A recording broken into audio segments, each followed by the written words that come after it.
Saya percaya dan yakin, saya optimis, tapi kita harus waspada. Karena kita sangat kaya. Kita menguasai mineral-mineral yang sangat strategis yang dibutuhkan oleh banyak negara.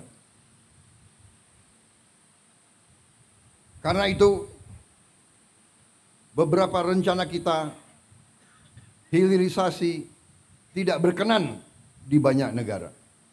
Tapi kita tidak ada pilihan. Masa ratusan tahun kita harus jual kekayaan kita sebagai bahan mentah. Kita tidak mau. Kita mau karunia Tuhan itu boleh dibeli dengan harga yang benar, supaya kita punya nilai tambah bisa dipakai untuk mensejahterakan rakyat kita. Jadi kita harus siap menghadapi. Mungkin ada yang mau dikte kita, harus ini, harus itu. Kamu tidak boleh dekat sama dia, kamu dekat sama saya. Kita dekat sama semua. Saudara-saudara, saya kira itu inti yang ingin saya sampaikan. Terima kasih Pak Haidar membaca buku saya. Karena di Indonesia banyak buku ditaruh di pajangan aja itu. Terima kasih, tapi itu saya kira adalah hal-hal yang mendasar. Dan sebagai kesimpulan, ternyata setelah saya keliling ke luar negeri, hadir KTT APEC, hadir KTT G20, tema di G20, tema di APEC, terutama di G20, temanya apa? Tema utamanya apa? Hilangkan kemiskinan, hilangkan kelaparan. Fight hunger and fight poverty. Itu tema dunia sekarang.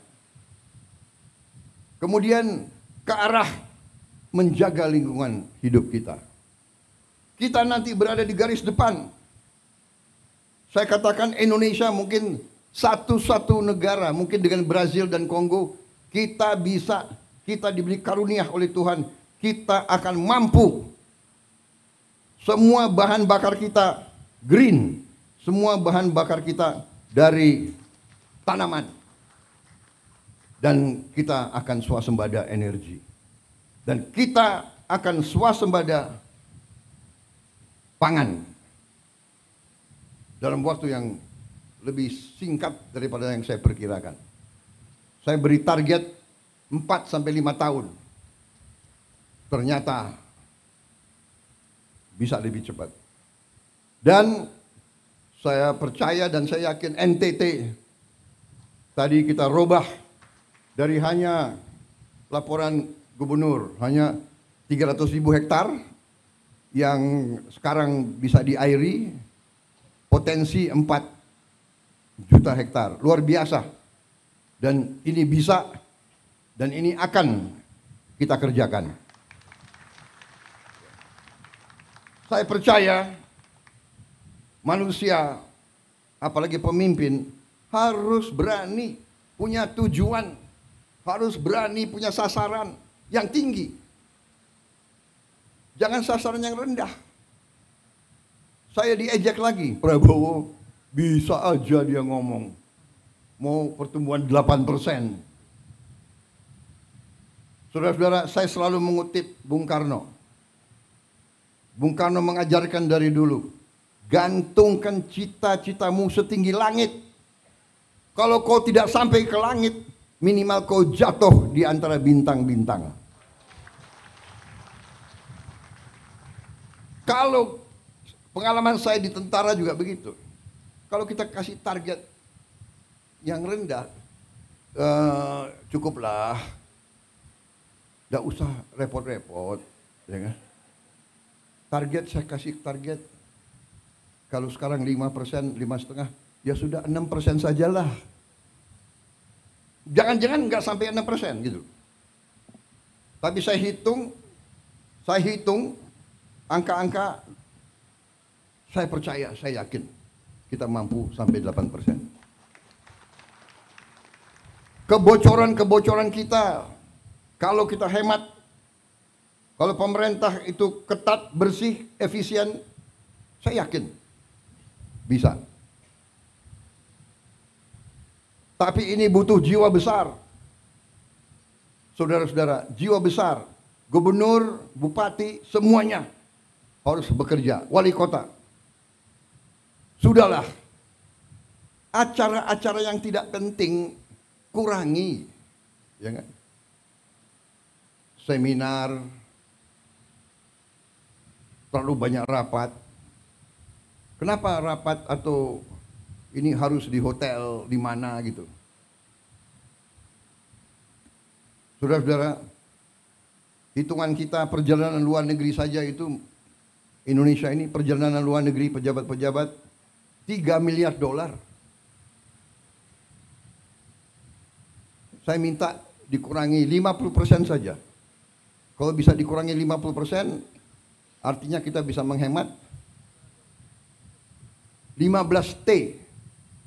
15T itu berapa bendungan, berapa irigasi, berapa SD bisa kita perbaiki, berapa anak sekolah bisa kita kasih makan. Tolonglah ya para menteri, puasa dulu. Puasanya 5 tahun. Kalau 5 tahun kita hemat $1,5 miliar dari perjalanan saja. Saudara-saudara, tapi bayangkan itu, apa yang kita bisa.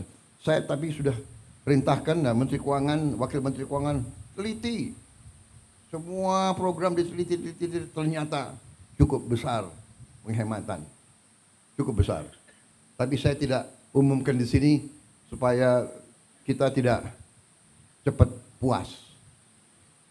Jadi saya mohon juga pada gubernur terpilih, bupati terpilih, ya, ketat, efisien, kurangi yang bersifat tidak kritis. Kritis untuk kepentingan rakyat. Kritis kepentingan langsung. Nggak usah terlalu banyak seminar, kita sudah tahu kesulitan rakyat, iya kan? Sudah tahu. Bapak, masalah Indonesia ini adalah ini sudah tahu. Kita ini tidak punya satu data, datanya banyak, saya tahu. Banyak peraturan undang-undang bertabrakan, saya tahu. Solusinya bagaimana? Ya. Menteri Perumahan Rakyat, di sini diwakili wakil menteri, ya kan? Rakyat miskin, rakyat muda yang masih muda butuh rumah yang terjangkau. Gak usah diseminarkan berapa jumlah rumah, tipe berapa. Dia butuh segera. Kalau sudah berdiri minimal 3 juta rumah, Fahri Hamzah boleh senyum-senyum. Sekarang jangan senyum dulu kau.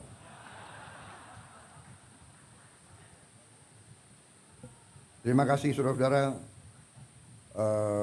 Sekali lagi selamat. Terima kasih semua tokoh Muhammadiyah.